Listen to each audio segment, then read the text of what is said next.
Alors la situation que j'ai trouvée, c'est un pays qui en grande partie ne connaît plus la guerre parce qu'à Kiev et aux environs, l'armée russe a été repoussée.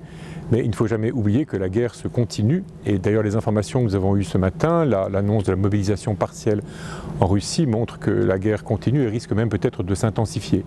Donc tous les jours, il y a à peu près, m'a-t-on dit, 200 soldats qui meurent et sans doute 4 fois plus, qui sont blessés. C'est évidemment une statistique. Voilà, ce qui m'a frappé, c'est la détermination des Ukrainiens. Nous sommes arrivés, le secrétaire général de la conférence des évêques et moi-même, à un moment qui paraissait positif, puisque l'armée ukrainienne avait réussi à repousser les Russes et à prendre l'offensive. Aujourd'hui, la situation c'est sans doute encore compliquée, donc ça change tous les jours. Mais les Ukrainiens nous ont paru très déterminés à se battre pour leur liberté et pour rester vraiment du côté de l'Europe.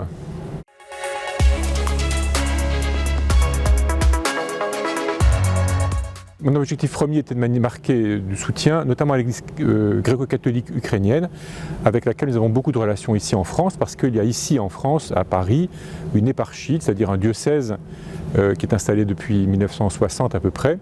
Donc l'évêque en participe à la conférence des évêques de France.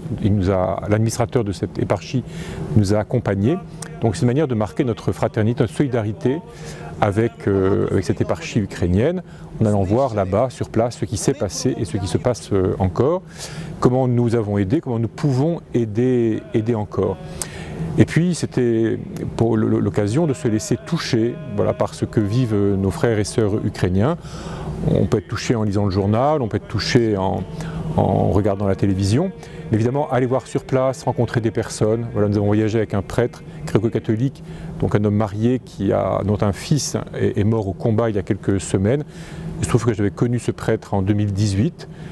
Ce prêtre et sa femme d'ailleurs en 2018, donc vous voyez, voyager avec quelqu'un qui a perdu son fils et dont un autre fils est actuellement sur le front, ça donnait beaucoup de chair, disons, à ce conflit et à l'enjeu de ce qui se passe en Ukraine.